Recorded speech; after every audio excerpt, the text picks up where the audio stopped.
ሰላም ጤና ይስጥልኝ የቻናላችን ቤተሰቦች፣ ዛሬ ጁን 4 ቀን 2026 የተሰሙ እጅግ በጣም ትኩስና አንገብጋቢ ሀገራዊና ዓለም አቀፋዊ መረጃዎችን ይዘንላችሁ ቀርበናል። ከጁን 1 ታሪካዊ ሀገራዊ ምርጫ ማግስት ዓለም አቀፍ ማህበረሰብ የሰጠው ያልተጠበቀ ምላሽ ምንድን ነው?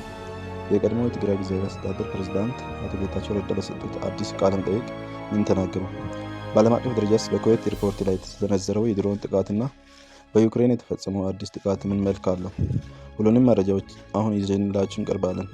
ለቻናላችን አዲስ የሆናችሁ ሰብስክራይብ በማድረግ ቤተሰብ እንድትሆኑ እየጋበዝን በቀጥታ ወደ መረጃዎቹ እንሸጋገራለን።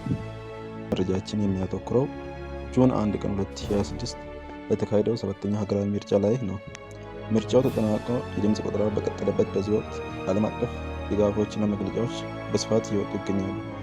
ዛሬ ጁን 4 ቀን የጃፓን ኤምባሲ በሰጠው ይፋዊ መግለጫ ኢትዮጵያ 7ኛውን ጠቅላላ ምርጫ በተሳካ ሁኔታ በማካሄዷ የእንኳን ደስ አላችሁ መልእክት አስተላልፏል።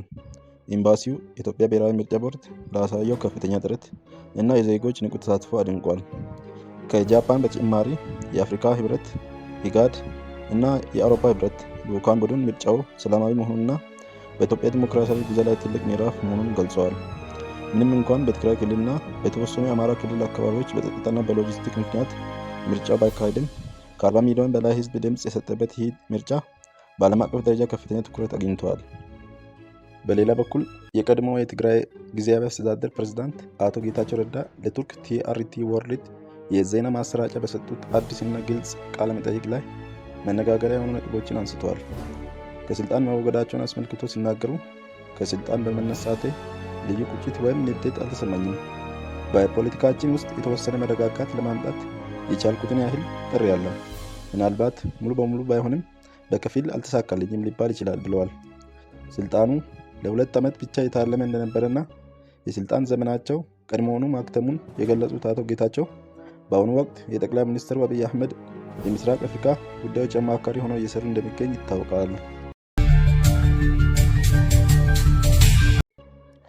አሁን ደግሞ ወደ ዓለም አቀፍ መረጃዎችን እንመለስ። ዛሬ ጁን 4 ቀን በአረብ ባህረ ሰላጤ አካባቢ እጅግ አስደንጋጭ ዜና ተሰምቷል። በኩዌት ዓለም አቀፍ ሪፖርት ላይ በተሰነዘረ የድሮንና ሚሳይል ጥቃት ምክንያት የበረራ መስተጓጎል መፈጠሩ ታውቋል። በኩዌት የሚገኘው የአሜሪካ ኤምባሲ የደህንነት ማስጠንቀቂያ ያወጣ ሲሆን ዜጎች ጥንቃቄ እንዲያደርጉና የበረራ መረጃዎችን በቅርበት እንዲከታተሉ አሳስበዋል።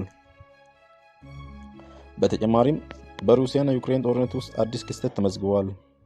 የዩክሬን ድሮኖች በሩሲያ ሴንትስበርግ ከተማ ላይ ጥቃት መፈጸማቸው የተሰማ ሲሆን ይህም የጦርነቱን መልክ ይበልጥ እያወሳሰበው መጥተዋል።